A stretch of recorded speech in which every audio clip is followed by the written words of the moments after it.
All right, Larry Krueger here at Levi Stadium from the Pig and a Pickle Krug Show with a little recap of 49er practice day number 20 down here in Santa Clara. And of course, we're brought to you by Pig and a Pickle, the best barbecue in all of Northern California. Check them out. They're in Emeryville and Corte Madera. They're open 7 days a week from 11 a.m. till 8 p.m. or until they run out. Pig and a Pickle, the best barbecue you're going to find. Go say hi to Damon and Mary. Get some brisket. Get some brisket chili. Tell them that Krug sent you. And this video is also brought to you by Sharp Corner Sports Cards and Collectibles. They're a proud sponsor of the Krug Show as well. Check them out. They're at 205 Cypress Avenue in Pacific Grove, California, along the Monterey Peninsula. Call my friend Anthony Catania. He's at 831-521-5264. All right, well, we're down here in Santa Clara today, practice day 20. Today is a significant day because today is the final practice before the 49ers pare their roster from 90 men down to 53 men as they prepare for week one against the New York Jets. Now, the Niners have made 5 cuts. Matt Breida, John Trey Kirkland, the wide receiver, Lewis Kidd, the offensive lineman, Keyshawn Vaughn, the running back, and Presley Harvin III, the punter, have all been either released or waived. There's going to be 1,184 players that will be either released, waived, or put on some list, either the IR or the PUP list. A lot of the talk is that the 49ers are likely to put Talanoa Hufanga on the PUP list, and he likely will miss the first 4 games. So Tracy Walker looks like he may get a spot on the roster that belongs to Talanoa Hufanga. Also, Jeremy Fowler reported today that Trent Williams will continue his holdout into week 1 if he doesn't get the money that he wants. And also the NFL ruled today that the emergency third string quarterback must be on the active 53-man roster and cannot be a practice squad elevation. So you're going to see teams, instead of having 2 on the active roster and 1 on the practice squad, you're going to have that guy on the active roster to elevate him on game day. So that takes another roster spot up for the 49ers. So those 5 guys have been cut, and we'll see where it goes from here as far as what other players get cut. The Niners have to pare their roster down to 53 by 1 o'clock Pacific tomorrow. Couple interesting things today. Manti Te'o, the former Notre Dame linebacker, went on television and said that he feels like the 49ers look emotionally exhausted. And I didn't get a chance to ask Kyle Shanahan about that, but I'd like to. The Niners have, coming off a Super Bowl defeat. They're coming off a shortened off season. They've had 2 very high profile, contract holdouts with 2 of their premier players that has dragged through the headlines all summer. And I can see where somebody from the outside looking in would say, yeah, they're emotionally beat up. I just don't know if that actually is the case.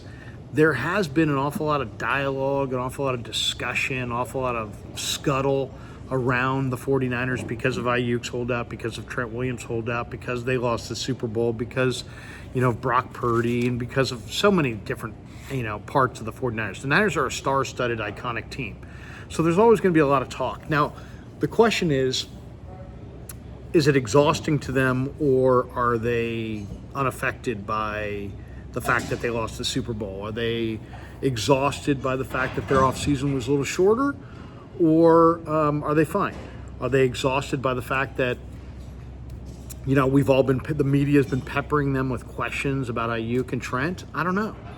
I mean, I will say this, the 49ers, I think, are unlike a lot of teams. I think they're used to getting an awful lot of attention and a lot of questions and a lot of controversy. They're one of the biggest name franchises in the league. I mean, when you're the Niners, the Cowboys, the Patriots, the Steelers, the Ravens, I mean, there's a few teams in the league that just have a lot more going on around them than the Jaguars or the Panthers or the Broncos or one of these other teams in the league. Maybe the Broncos are a bad example. But the 49ers always have a lot of talk around their team. Now, the question is it been exhausting to the coaches? Has it been exhausting to the players? Are the Niners getting fatigued by their offseason? There has been a weird vibe this summer. I don't know if I would call it fatigue. I just feel like when you have a team that's been to the Super Bowl a couple times and been to that Final Four almost every year, you're not going to dial it up with as much intensity in July as you would otherwise. And I think that's really what I've seen, kind of a subdued camp. You take away the elite athlete like Brandon Ayuk, and suddenly they don't look quite as dynamic on the football field. And I think that's fair to say. But are they emotionally fatigued? I don't know. But it's an interesting question, and one that I will throw at Kyle Shanahan next time I get an opportunity. Okay, a couple practice highlights today. Ricky Pearsall returned to practice, and that was Ricky Pearsall, just Pearsall. I've been looking at all the cuts. I saw Pearsall was cut. Ricky Pearsall returned to practice today. He didn't do a ton, but he did make some catches. He was wearing the blue jersey. We haven't seen him pretty much out of the blue jersey all summer, but he was practicing. There was a report that Isaac Yiadom had returned to practice. I did see him out on the field, but he definitely did not return to practice. I did not see Brandon Ayuk today. If he was here, I didn't see him. I don't think he was. One of the themes this summer is that J.P. Mason continues to dominate and impress every single day. He had a couple really nice runs today. There was kind of a scary moment today in practice where Curtis Robinson yanked down Jake Tongas on the sideline after a tackle, and it looked like Tongas may have gotten his cleat stuck in the turf, and it looked kind of scary, and a bunch of people started yelling and screaming like, hey, let's keep him up. And the last thing anybody wants to see is guys get hurt, especially at practice and especially in this late in the preseason. Luckily, it didn't look like Tongas suffered an injury, but it looked ugly, and it looked like it could have been something bad. Jalen Graham had a hard hit on the running back. Jalen Graham may not make the roster, and I think that frustration showed today on the practice field. He had a couple of big-time hits, and I think he's just trying to send a loud message. Hey, man, if you don't think I'm worthy of being on the 53, think again. I think he should be on that 53. I would go with Graham and Bethune, Tatum Bethune over a Flanagan Fowles, and even over a Curtis Robinson, who's been fantastic this summer. Why? Because I just think that there's way more upside potential down the road in Bethune and Jalen Graham and D. Winters than I see in Curtis Robinson or Demetrius Flanagan Fowles. So I hope the Niners take a long-term approach with their linebacking core and not as much about who fills the what's a seamless filling of the roles on special teams. It's like, yeah, you know what? If you go with Jalen Graham, there's probably a little bit more risk there. There's a little bit more projection there. He's probably not as good a special teamer as Demetrius Flanagan Fowles. But I would say Flanagan Fowles doesn't have the upside potential to play from scrimmage that Bethune has, and maybe more specifically what Jalen Graham has. So I hope Graham and Bethune get that roster spot. We'll have to see. It definitely is going to come down to the last moment there. It's not a lock that Graham makes this team. Malik Mustafa had a great practice today. He had a sack of Purdy on one play, and a couple plays later he had a great PBU pass breakup on a pass that was intended for George Kittle. Purdy did have a pass that was tipped up into the air and intercepted today by Diamador Lenore. Dobbs threw a ball that was intercepted by Darrell Luter Jr. We had a chance to talk to Luter after practice, and what a great kid he is, man. I just hope he makes the team. In a lot of ways, Darrell Luter Jr. is the physical prototype, and he played nothing but press man at South Alabama. So unlike a lot of guys that come into the league and they know how to play zone and they have to learn how to play press man, this guy knew how to play press man. But I asked him where he's improved, and he said that he feels like his just overall man-to-man coverage is tighter than it was a year ago.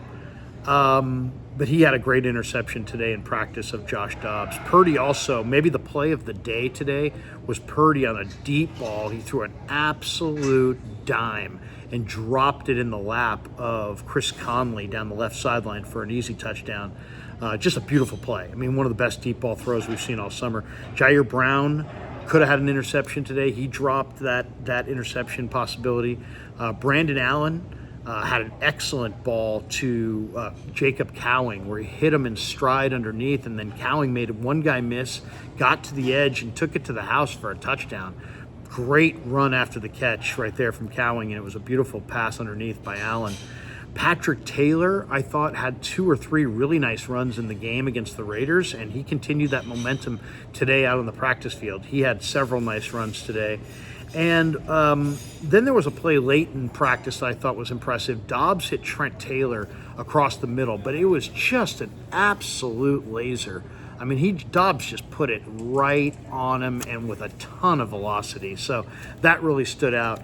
Kind of a weird vibe around practice. I think the players are kind of denying it, but anytime you're coming to the end, it's like there's guys that want to put one more hit on film. There's guys that want to put one more play on film.